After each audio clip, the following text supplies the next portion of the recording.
సాతాను సింహాసనమున్న స్థలములో నీవు కాపురమున్నావని నేను ఎరుగుదును. ఎక్కడున్నారంటండి? సంఘం ఎక్కడుందనంటే కనుక సాతాను రాజ్యమేలుతున్నటువంటి దాంట్లో ఉన్నారంట. సాతాను సింహాసనం వేసుకొని తన అధికారాన్ని చలామణి చేస్తున్నటువంటి లోకంలో ఉన్నదంట సంఘం. బయట వాళ్ళ గురించి నేను చెప్పదలుచుకోలేదండి. లోకం ఎప్పుడు కూడానండి, బయట ఎప్పుడు కూడా విపరీతమైన బుద్ధి కలిగి, విపరీతమైనటువంటి ఆలోచన కలిగి, తన మనస్సుకు వచ్చినటువంటి చెడు కార్యాన్ని జరిగించడానికి వాళ్ళు పాపాన్ని జరిగిస్తుంటారు ప్రియమైన వాళ్ళరా. అందుకనే అందుకనే మరి ముఖ్యంగా దేవుడు ఏం చెప్పాడంటే కనుక, అంటే సంఘానికి చెప్తున్నాడు, మీరు ఎవరితో పడితే విజ్జోడుగా ఉండొద్దు. దేవుని మందిరానికి విగ్రహములతో ఏం పొందుక, విశ్వాసికి అవిశ్వాసితో పాలెక్కడది అని చెప్పి పత్రికల్లో మనం చాలాసార్లు చదువుకున్నాం. అంటే దేవుడు ఏమంటున్నాడంటే కనుక, ఈ దుష్ట లోకానికి వేరే మీరు బతకండి అని అంటున్నప్పుడు, మన బిడ్డలే దుష్టలోకంలో ఉండంటే, మన బిడ్డలే పాపపు ఆలోచనలు చేస్తూ ఉంటాయి, మన బిడ్డలే వ్యర్థమైన వాటిని గురించి వ్యర్థమైన కార్యక్రమాలు చేస్తూ ఉంటే ఏం చేస్తున్నాం అన్నదే ఈరోజు సంఘానికి ప్రభువు ప్రేమించి చెబుతున్నటువంటి మాటలు ప్రియమైన వాళ్ళ. పురుషుడికి మరి ముఖ్యంగా ఎక్కువగా శిక్ష పడేది ఎవరికనంటే పురుషుడికే. ఏమండి, ఈ కార్యక్రమాలు జరిగించడం వల్ల, ఈ వ్యభిచార కార్యక్రమాలు లేదంటే కనుక ఈ పాశవికంగా చంపడము, అత్యాచారాలు చేసి చంపడం అనే దాని మీద దేవుడు ఉక్కుపాదం మోపాడన్న విషయాన్ని మర్చిపోవద్దు ప్రియమైన వాళ్ళ. ఎన్నో సంగతులు చరిత్రలోంచి మీకు తీసి చూపించగలను. దేనానే చిన్న బిడ్డని ఒక హిత్తీడు ఒకడు, లేదంటే కనుక ఆనాడు యాకోబు వెళ్తూ వెళ్తూ ఒక జనాంగం దగ్గరికి వెళ్తూ ఉంటాడు కాపురం ఉండడానికి. అక్కడ ఉన్నటువంటి జనాంగంలోను ఒక అధికారుల్లో ఒకడు, అంటే అక్కడ పెద్దగా ఉన్నటువంటి కుమారుడు ఏం చేస్తాడంటే కనుక దీనాన్ని మానభంగం చేస్తారన్నమాట. మానభంగం చేస్తాను ఇంట్లోనే ఉంచేసుకుంటే ఆ వ్యక్తి చేసినటువంటి క్రియ వల్ల మొత్తం ఊర్లో ఉన్నటువంటి పురుషులందరిని చంపేంత వరకు కూడా యాకోబు పెద్ద కుమారుడు ఊరుకోలేదు ప్రియమైన వాళ్ళరా. ఊరుకోలేదు. ఎందుకు అంత రక్తపాతం జరిగింది అని అంటే కనుక, అదిగో ఆ యవ్వన ప్రాయంలో అతడు చేసినటువంటి తప్పు పట్టించి వాళ్ళందరూ చచ్చిపోవాల్సి వచ్చింది. ఇంకా చెప్పుకుంటా వెళ్తే ప్రియమైన వాళ్ళరా, తామారు విషయంలో కూడానే అబ్నోను దావీదుకు పెద్ద కుమారుడు అబ్నోను తన చెల్లి అయినటువంటి దాని మీద మనసు పడి, లేదంటే కనుక ఆ శారీరకంగా ఆవిడ్ని అవమానించడం వల్ల తను రాజ్యానికి రాజు అవ్వాల్సిన వాడు అబ్షలోము చేతిలో చచ్చిపోయాడు. ప్రియమైన వాళ్ళరా. చెడు కార్యం, అతి భీకరమైనటువంటి చెడు కార్యం ఏదంటే కనుక ఇదిగో స్త్రీల విషయంలో పురుషుడు చేస్తున్నది అతి పెద్ద పాపం ప్రియమైన వాళ్ళరా.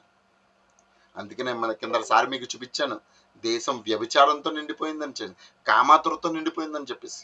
అయితే ఇది అంతా కూడా ఎలాంటిదంటే కదా, సాతాను సింహాసనం లోకంలో పాపం ఏలుబడి చేస్తుంటది ప్రియమైన వాళ్ళరా. ఇలా ఏడుబడి జరుగుతున్నటువంటి కాలంలో దేవుని బిడ్డలుగా ఉన్నటువంటి మనము ఏ విధంగా ఈ యొక్క సాతాను భ్రమలో నుంచి బయటకు రావాలి, అది పెట్టే కోరికల్లోంచి ఎలా బయటకు రావాలి, అది పెట్టే తత్వంలోంచి ఎలా బయటకు రావాలి అని అంటే కనుక అదే ఈరోజు మనం తెలుసుకోబోతున్నాం. మీకు ఒక సందర్భాన్ని చూపిస్తాను ప్రియమైన వాళ్ళ.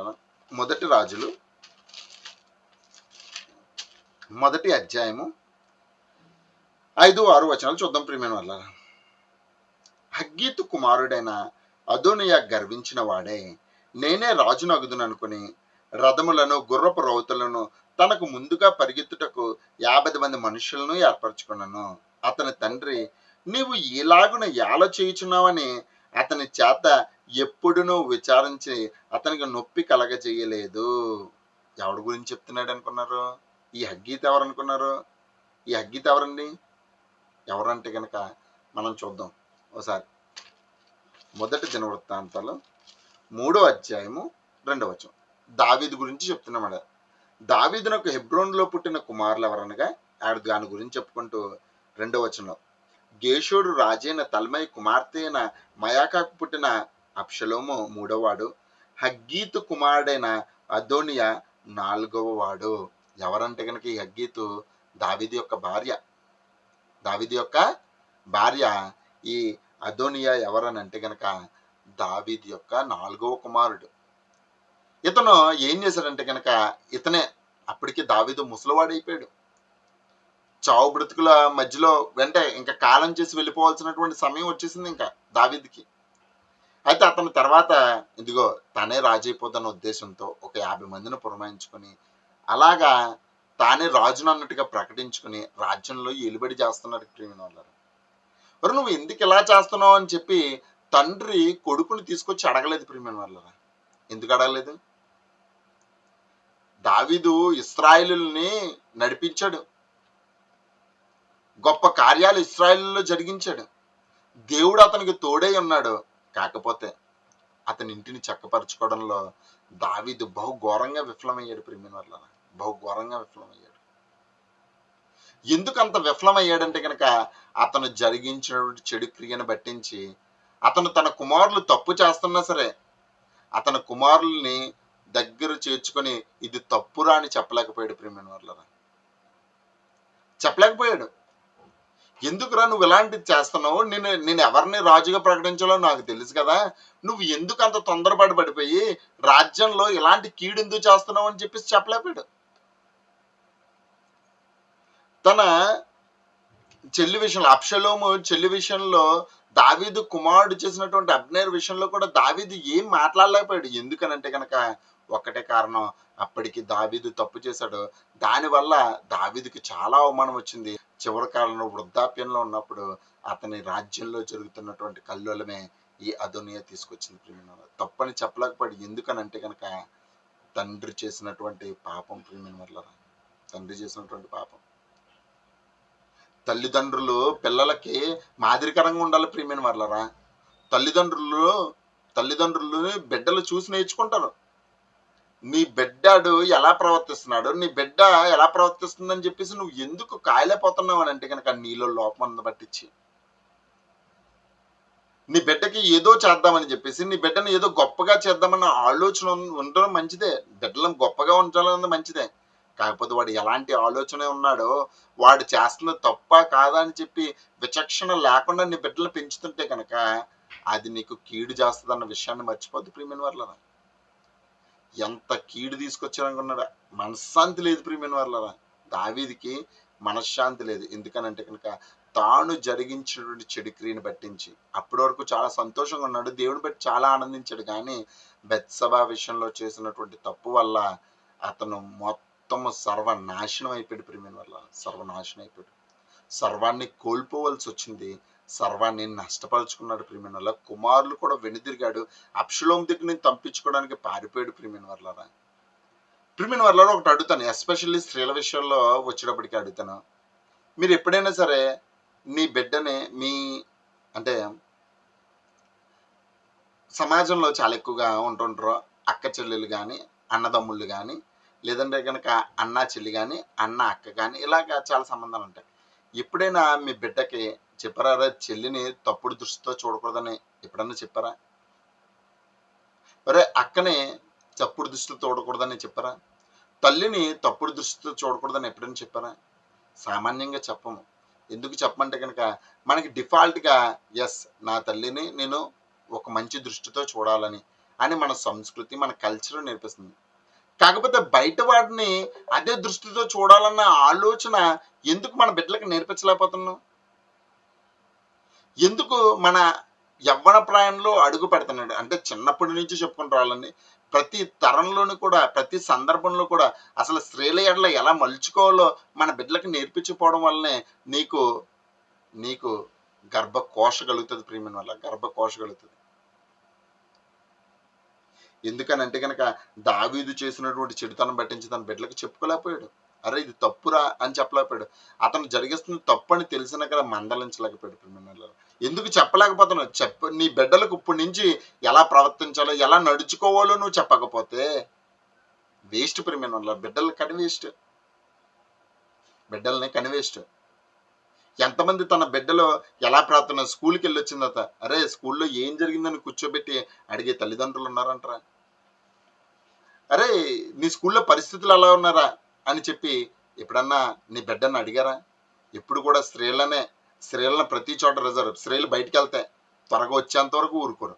ఎవరితో వెళ్తుందన్న ఎంక్వైరీ చేస్తుంటారు, అన్నీ చేస్తుంటారు. మరి నీ బిడ్డ ఎవరితో తిరుగుతున్నాడో ఏనాడన్నా ఎంక్వైరీ చేసావా? ఎలాంటి చూస్తున్నాడో ఎంక్వైరీ చేసావా? ఎలాంటి వాటి మీద ఆసక్తి కలిగి ఉంటున్నాడో ఏనాడన్నా గమనించవా?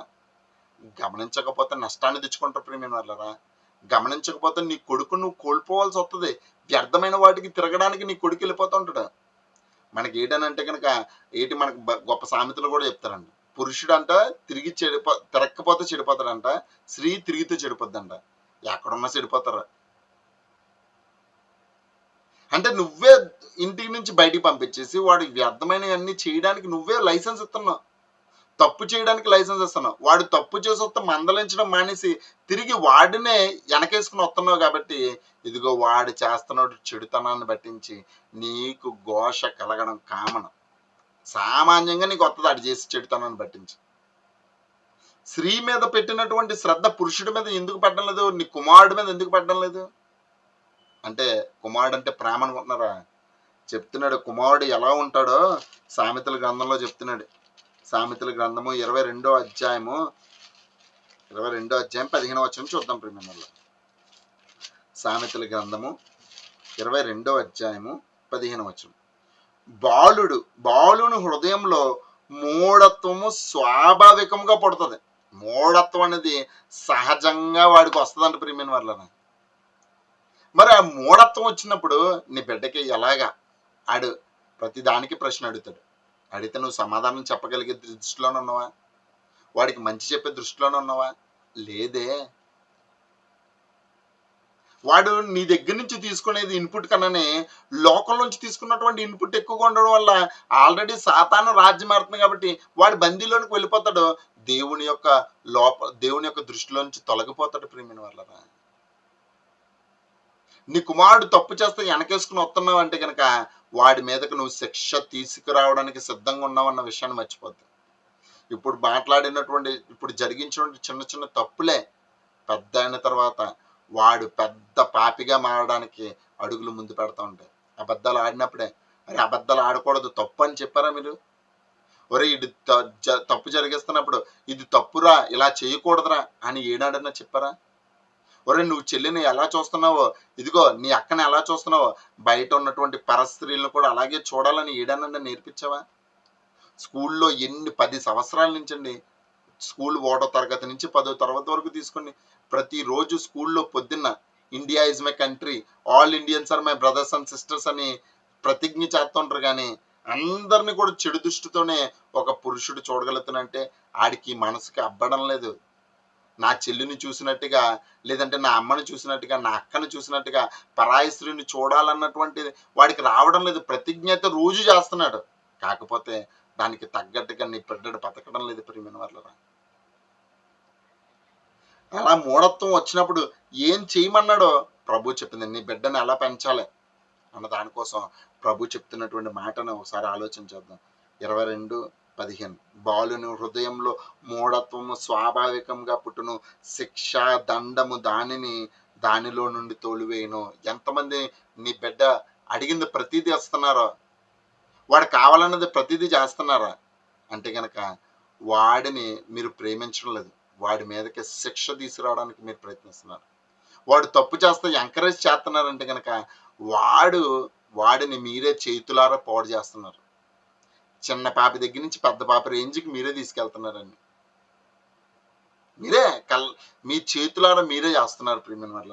అందుకనే చెప్తున్నాడు ఇక్కడ, ఏమని చెప్తున్నాడు అంటే కనుక శిక్ష దండము దానిలో నుండి తోడు. వాడి మూఢత్వం పోవడానికి నువ్వేం చేస్తున్నావు? అసలు వాడి కోసం ఆస్తి సంపాదించడం కాదు, వాడిని పెద్ద స్కూల్లో వేయడం కాదు, వాడికి ఎలా ప్రవర్తించాలో, ఎదుటివారి ఎడలు ఎలాంటి చూపు కలిగి ఉండాలో, ఎలాంటి తత్వం వాడికి ఉండాలో, వాడు ఎలాంటి వాటి మీద ఆసక్తి కలిగి ఉంటున్నాడో ఏనాడన్నా ఒక్కసారన్నా ఆలోచించారా ప్రియమైన వల్ల? లేకపోతే గనక నష్టపోతారు. అదే చెప్తున్నాడు ఇక్కడ, బాలును హృదయంలో మూఢత్వం స్వాభావిక పుట్టును, శిక్ష దండము దానిలో నుండి తోలివేయును. 23 సామెతల గ్రంథం 13వ అధ్యాయం 15 నుంచి. నీ బాలులను శిక్షించడం మానుకొనకుము, నీ పిల్లడినే శిక్షణ మానద్దు. శిక్ష అనేది చాలా అవసరం ప్రియమైన వాళ్ళరా. శిక్షణ అనేది చాలా అవసరం పిల్లోడికి. వాడికి ప్రతిదీ చెప్పాలి నువ్వు. ఒరేయ్ ఇది రైట్ రా, ఇది తప్పురా అని చెప్పాలి. ఆ తప్పు నువ్వు కూడా చేయకుండా ఉండాలి ప్రియమైన వాళ్ళరా. అందుకని అంటున్నాడు, నీ బాలులను శిక్షించడం మానుకొనుము, బెత్తముతో వాడిని కొట్టిన ఎడల వాడు చావకుండును, బెత్తముతో వాడిని కొట్టిన ఎడల పాతాళమునకు పోకుండా వాని ఆత్మను నీవు తప్పించదవు. ఇదిగో చెప్తున్నాడు, వాడు తప్పు చేసినప్పుడు ఇది తప్పురా అని నువ్వు చెప్పకుండా, వాడు తప్పు చేసినప్పుడు నువ్వు శిక్ష వాడికి విధించకుండా నువ్వు వాడిని అలాగే ఎంకరేజ్ చేస్తే గనక ఇదిగో వాడి ఆత్మ పాతాళానికి వెళ్ళిపోద్ది ప్రియమైన వాళ్ళరా. నీ చేతులారా నువ్వే నీ బిడ్డను పాతాళానికి పంపించుకుంటావా? శిక్షించి నీ బిడ్డనే. తప్పు చేస్తున్నప్పుడు, మంచి చేసినప్పుడు ఎలాగైతే సభాష్రా బాగా చేసావని మెచ్చుకుంటావో, వాడు తప్పు చేసినప్పుడు బెత్తాన్ని వాడాలి. బెత్తం వాడని కుమారుడు అంటండి తన తండ్రికి శత్రువు అంట. ఎందుకు శత్రువుగా మారుతున్నాడు అంటే కనుక, నువ్వు వాడు తప్పు చేసినప్పుడు వాడు తప్పు అని చెప్పలేదు కనుకనే వాడికి మీదకి నువ్వు శిక్ష తీసుకొస్తున్నావు ప్రియమైన వాళ్ళరా. ఇంకా అంటున్నాడు, బెత్తముతో వాడిని కొట్టిన ఎడల పాతాళమునకు పోకుండా వాని ఆత్మను నీవు తప్పించదువు. నా కుమారుడా, నీ హృదయమునకు జ్ఞానము లభించిన ఎడల నా హృదయము కూడా నీతో సంతోషించును. వాడికి మంచి మాటలు చెప్పండి. ఎంతమంది చెప్తున్నారు ప్రియమైన వాళ్ళరా? ఎంతమంది చెప్తున్నారు? ఏమండి, దేవుడైతే చాలా క్లియర్గా చెప్పాడు. తన యొక్క సంగతులు అంటండి, దేవుని గురించి అంటనే, వాడు పడుకున్నప్పుడు, లేచినప్పుడు, మార్గంలో ఉన్నప్పుడు, తిరిగి వస్తున్నప్పుడు, అన్ని చోటల వాడికి దేవుని గురించిన సంగతులు చెప్పమని అన్నారు కదా. ఎంతమంది మీ బిడ్డలకి దేవుని గురించినటువంటి సంగతులు చెప్తున్నారండి? దేవుని గురించిన సంగతులు చెప్తున్నారు. కుటుంబ ప్రార్థన చేసుకుంటున్నారా? కుటుంబ ప్రార్థన నీ బిడ్డను కూర్చోబెట్టుకొని, అరే ఇదిరా దేవుడు, ఇదిలో మనల్ని ఇలా బ్రతకమన్నాడురా, మనము ఎదుటివారి ఎడల ఇలా ప్రవర్తించాలరా, మనము దేవుని ప్రతినిధులమరా, మనము గొప్ప కార్యాలు చేయడానికి ప్రభు మనల్ని పిలుచుకున్నాడురా, నువ్వు దేవుని దృష్టిలో ఉన్నతమైన స్థితిలో ఉండాలరా అని నీ బిడ్డకి ఏనాడన్నా చెప్పారా? ఏమంటే లోకంలో అన్ని ఏబిసిడీలు నేర్పించడానికి చూపించినటువంటి శ్రద్ధ మన బిడ్డలకి పాటలు నేర్పించడంలో, వాక్యం నేర్పించడంలో, మంచి సంగతులు చెప్పడంలో మనం విఫలం అవుతే కనుక నిజంగా మన బిడ్డ యొక్క ఆత్మని మనమే పాతాళానికి గెంటేసిన వాళ్ళం అవుతాం ప్రియమైన వాళ్ళ. చెప్పండి బిడ్డలకి, ఇది తప్పురా అని చెప్పండి బిడ్డలకి. యవ్వన ప్రాయంలో అడుగు పెట్టినప్పుడు నువ్వు దేవుని కోసం బ్రతకాలరా అని చెప్పండి ప్రియమైన వాళ్ళరా. దేవుని యొక్క పని కోసం వాళ్ళని ఎంకరేజ్ చేయండి. ఎప్పుడైతే మీరు అలా చేస్తూ ఉంటారో నిజంగానండి దేవుని యొక్క కృపా కుటుంబం మీద ఉంటుంది ప్రియమైన వాళ్ళరా. కుటుంబం మీద ఉంటుంది. వాడు తొలగిపోడు, వాడు తప్పిపోడు. ఇదిగో తల్లిదండ్రులే మాదిరి. మీకు చాలాసార్లు మొన్న కూడా చెప్పాను మీకు బిడ్డల విషయంలో ఎలా ఉండాలని చెప్పేసి. ఇదిగో మరొక్కసారి దేవుడు ఈ యొక్క సందర్భంలో మనల్ని మనందరికీ తెలియజేస్తున్నాడు. ఇంకో తిమోతి గొప్ప దైవజనుడిగా మారడానికి, అనేక ఆత్మలను వెలిగించడానికి, సంఘాలని బలపరచడానికి, ప్రభు పక్షంగా నిస్వార్థంగా సేవ చేయడానికి అలాంటి విశ్వాసం ఎలా వచ్చిందంటే కనుక మొదట తన అవ్వలో ఉందంట, తర్వాత తన అమ్మలో ఉందంట, తర్వాత అదే తిమోతికి వచ్చిందంట ప్రియమైన వాళ్ళారు. ఎంత శ్రద్ధ తీసుకోకపోతే తిమోతి అంత విశ్వాసంలో ఉండగలుగుతాడు ప్రియమైన వాళ్ళారు. ఉండగలుగుతాడు. అమ్మ ఎంత సపోర్ట్ చేయకపోతే తిమోతి అంత గొప్పవాడుగా అవుతాడు ప్రియమైన వాళ్ళారా. తల్లుల బాధ్యత చాలా ఎక్కువ ఉంటుంది ప్రియమైన వాళ్ళారా. తల్లుల బాధ్యత పిల్లల విషయంలో చాలా ఎక్కువ ఉంటుంది. మీరు చెప్పే ప్రతి మాట కూడా వాడికి ఒక భవిష్యత్తును తెలియజేస్తూ ఉంటుంది ప్రియమైన వాళ్ళ. భవిష్యత్తును తెలియజేస్తూ ఉంటుంది. మీ నాన్న నీకు ఒక మంచి భవిష్యత్తును ఇవ్వడానికి కష్టపడుతుంటే కనుక మీ నాన్న కళ్ళకి భవిష్యత్తును వేయడానికి నీ తల్లి ఒక మార్గాన్ని చూపించేదై ఉండాలి. ఎప్పుడైతే తల్లిదండ్రులు ఒకే లక్ష్యం కలిగి మంచి భవిష్యత్తు కోసం బిడ్డలకు మంచి మాటలు చెప్తారో అప్పుడు నీ బిడ్డ లోకానికి గొప్పవాడవుతాడు ప్రియమైన వాళ్ళరా. గొప్పవాడవుతాడు. ఇదిగో ఇలాంటి అత్యాచారాలు చేయడానికి, మారక ద్రవ్యాలకు బానిసలు అవ్వడానికి, లేదంటే కనుక వాడు వ్యర్థమైన వాటిని క్రియలు చేయడానికి వాడు అడుగులు ముందుకు వేస్తున్నాడంటే కనుక వాడి మీద మీకు ఏమి లేదంటే కనుక బాధ్యత లేదు. వాడిని కాపాడాలన్నటువంటి భద్రత వాడికి వహించాలని చెప్పేసి వాడి మీద మీరు తీసుకోకపోవడం వల్లనే వాడు వాడు అనేక మందిని తెగబడి ఇష్టానుసారంగా వ్యర్థమైన క్రియలు ఎదుటి వారి ఎడలు జరిగిస్తున్నాడు అని అంటే కనుక దానికి కారణం మనం సరైన పునాది బిడ్డకి కుమారుడికి వేయకపోవడం వలన నీకు శోకం తెప్పిస్తాడు. నిన్ను కృంగిపోయేలాగా దినము కృంగిపోయేలాగా నీ కుమారుడు చేస్తాను నువ్వు ఇప్పుడు చెప్పకపోతే కనుక, నువ్వు ఇప్పటి నుంచి నేర్పించకపోతే కనుక, నువ్వు గనక వాడి ఎడల శ్రద్ధ తీసుకుని చేయకపోతే కనుక నష్టపోతాడు. ప్రియమైన వాళ్ళారా, నష్టపోతాడు. అందుకనే అంటున్నాడు చూడండి, తిమోతి ఎలా పెరిగాడంటే కనుక ఇంకో తన అవ్వ దగ్గర నుంచి తన తల్లి అలాంటి విశ్వాసాన్ని ఇలాగే కలిగి ఉన్నాడు. ప్రియమైన వాళ్ళారా, కలిగి ఉన్నాడు. మరి మన బిడ్డలను ఎలా పెంచుతున్నాం? వారిని విశ్వాసంలో పెంచడానికి మనం ఏమైనా నేర్పిస్తున్నామా? ఎదుటివారి ఎడల ఎలా ప్రవర్తించాలో, ప్రత్యేకంగా స్త్రీలతో ఎలా ప్రవర్తించాలో మనం వాడికి నేర్పిస్తున్నామా? లేకపోతే కనుక ఇదిగో దావీదు ఏ విధంగా అయితే తప్పు చేశాడో అలాగే తప్పు చేయాల్సి వస్తుంది.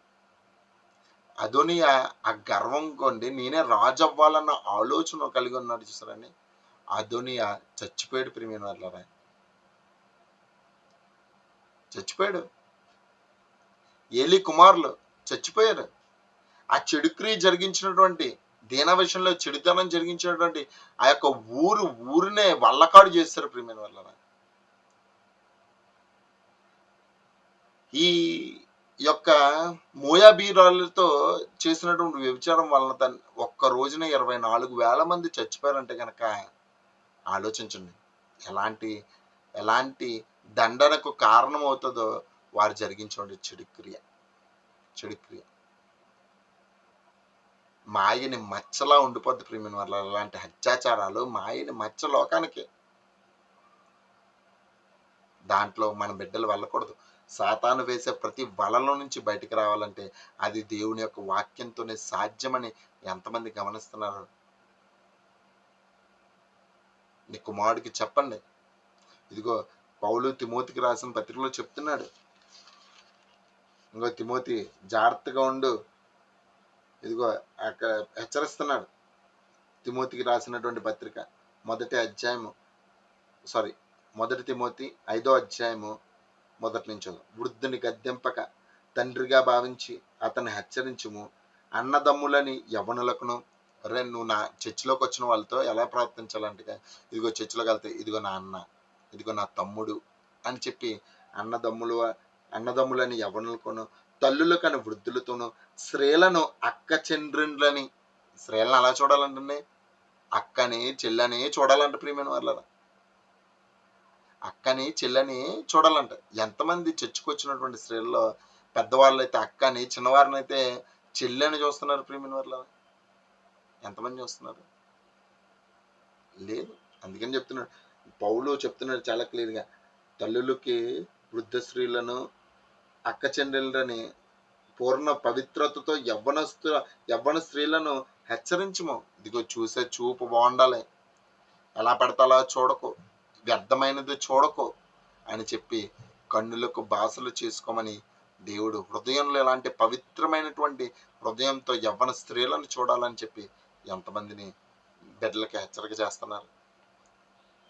వాడంతట వాడు నేర్చుకోడు. ప్రియమైన వాళ్ళ మీరు నేర్పిస్తే నేర్చుకుంటాడు, లేదంటే కనుక సాతాను నేర్పిస్తాను. మీరు నేర్పించలేదా, చెడుతనాన్ని అంతటిని కూడా సాతాను నేర్పిస్తుంది.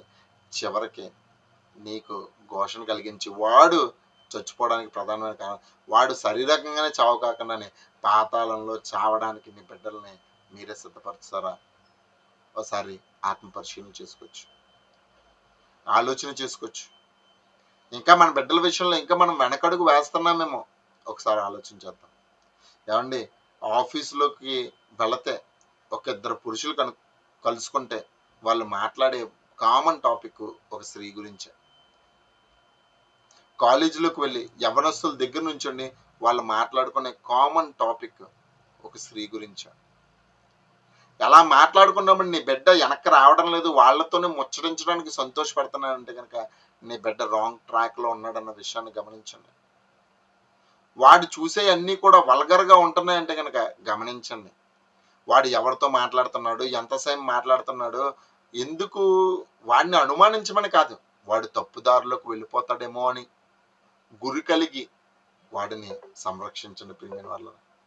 ఎప్పుడైతే ఇలాంటి రక్షణ కల్పించడానికి మీరు ముందుకు అడుగులు వేస్తారో నీ బిడ్డల విషయంలో, వాడు వెలుగుతాడు, లోకంలో జ్యోతిలా వెలుగుతాడు, ఒక నక్షత్రంలా వెలుగుతాడు, సమాజానికి ఆదర్శప్రాయంగా వాడు మిగులుతాడు ప్రియమైన వాళ్ళ. అట్టి విధంగా మీ బిడ్డలను పెంచండి. గాలికి వదిలేయద్దు, లోకానికి వదిలేయద్దు, వాడిని కూర్చోబెట్టుకొని అన్నీ చెప్పండి. అరే ఇదిరా, ఇలా ప్రవర్తించాలరా అని చెప్పి ఎప్పుడైతే మనము వాక్యాన్ని బట్టించి ప్రతిదీ చెబుతామో, వాడిని కాడి ఎత్తుకునేలాగా మీరు ప్రేరేపించాలి ప్రియమైన. కాడి ఎత్తుకోవాలాడు. యవ్వన ప్రాయంలో అడుగెట్టినప్పటికీ వాడు దేవుని యొక్క కాడి వెత్తుకొని వాక్యాన్ని నేర్చుకొని గౌనుల యొద్ద దేవుని కోసం పోరాడే యోధుడిగా వాడిని తీర్చిదిద్దాల్సినటువంటి బాధ్యత తల్లిదండ్రులు. కాబట్టి నేర్పించండి నీ బిడ్డలకి. స్త్రీకి ఎలాగైతే ప్రతిదీ చెబుతారో పురుషుడికి కూడా ఆ విధంగానే చెప్పాలి. ఎప్పుడైతే ఈ విధంగా చెబుతుంటారో నీ బిడ్డ లోకానికి వెలుగుగా మారుతాడు. అట్టి విధంగా నీ బిడ్డ మారాలని ఆశిస్తూ ఈ నా మాటల్ని ముగిస్తున్నానండి. చిన్న ప్రార్థన చేసుకోవచ్చు. ప్రార్థన. మన్మిక్లుగా ప్రేమించిన మా ప్రియ పరలోక కన్న తండ్రి, నీ పరిశుద్ధమైన నామానికి వేలాది వందనాలు, స్తుతులు, స్తోత్రములు చెల్లించుకుంటున్నాను తండ్రి. నీ బిడ్డలైన వారికి తండ్రి, కుమారుని తల్లి కానీ తండ్రి కానీ ఎలా పెంచాలో వారికి తెలియచెప్పాను తండ్రి. బాలుని యొక్క బాల్యము నుంచి కూడా వాడికి మూఢత్వం స్వభావ సిద్ధంగా వస్తుందని మేము గమనించాం తండ్రి. శిక్షా దండన చేత దాన్ని తీసివేయగలమని మేము అర్థం చేసుకున్నాం తండ్రి. వాడు తప్పు చేసిన ప్రతిసారి మేము బెత్తాన్ని వాడి వాడిని తప్పుడు మార్గం నుంచి సన్మార్గంలోనికి నడిపించడానికి తండ్రి మమ్మల్ని మీరు సిద్ధపరచమని వేడుకొంచున్నాం తండ్రి. లోకంలో మంచి భవిష్యత్తు కాదు కానీ తండ్రి, ప్రవర్తనలో లోకానికి వెలుగుగా మా బిడ్డలను పెంచడానికి సహాయం అనుగ్రహించండి. వారిని సంరక్షించడాన్ని కాపాడమని వేడుకొంచున్నాం తండ్రి. తల్లిదండ్రులుగా మేము కూడా వాడి ఎడలో మేము తప్పు చేయకుండా వాడిని సన్మార్గంలో నడిపించే ధన్యతను కూడా అనుగ్రహించమని వేడుకొంచున్నాం. ప్రతి ఒక్కరిని కూడా దిగించండి, ఆశీర్వదించండి తండ్రి. లోకానికి వెలుగుగా మా బిడ్డలో ఉంచమని వేడుకొంచున్నాం. నీ బిడ్డలైన వాడు తండ్రి అనేక మంది ప్రార్థన విజ్ఞాపనలు తెలియజేశారు తండ్రి. అనారోగ్యంగా ఉన్నటువంటి నీ బిడ్డల్ని మీరే తండ్రి కాపాడండి తండ్రి. అనారోగ్యంగా ఉన్నారు తండ్రి కొంతమంది, లేవనెత్తమని వేడుకొంచున్నాం తండ్రి. వారికి మంచి ఆరోగ్యాన్ని, బలాన్ని, శక్తిని అనుగ్రహించమని వేడుకొంచున్నాం తండ్రి. తల్లిగారికి తండ్రి బ్లడ్ విషయంలో తండ్రి అనారోగ్యంగా ఉండగా తండ్రి దాని నుంచి విడుదలను అనుగ్రహించమని వేడుకొంచున్నాం తండ్రి. స్వస్థపరచు దేవుడు మీరే అని నమ్మడానికి కావాల్సినటువంటి శక్తిని అనుగ్రహించమని వేడుకొంచున్నాం తండ్రి. యవన ప్రాయంలో ఉన్నటువంటి బిడ్డలను కాపాడండి తండ్రి. సాతాను ఎత్తుకుపోకుండా తండ్రి ఆ బిడ్డల్లో తమను తాము భద్రపరచుకోవడానికి కావాల్సినటువంటి వాక్య సంరక్షణ వారికి అనుగ్రహించమని వేడుకొంచున్నాం తండ్రి. మరి ముఖ్యంగా తండ్రి ఈ యొక్క సమయంలో తండ్రి తల్లిదండ్రులు కూడా తండ్రి హెచ్చరికలు పొంది ఉండగా తండ్రి హెచ్చరికలను అర్థం చేసుకుని వారు బ్రతకడానికి సహాయం అనుగ్రహించండి. అందరినీ దీవించి ఆశీర్వదించమని వేడుకొంచున్నాం తండ్రి. ఆర్థిక లేమిన వారిని లేవనెత్తమని వేడుకొంచున్నాం తండ్రి. నీ కృపా కాపుదల మా సంఘాల ఎడల, మా పరిచర్ల ఎడల తండ్రి నీ యందు దైవభక్తి కలిగిన వారి ఎడల ఉండడానికి సహాయం అనుగ్రహించమని వేడుకొంచు క్రీస్తు పేట చిన్న ప్రార్థన అడుగుచున్నాను తండ్రి. ఆమేన్. అందరికీ వందనాలండి. Thank you.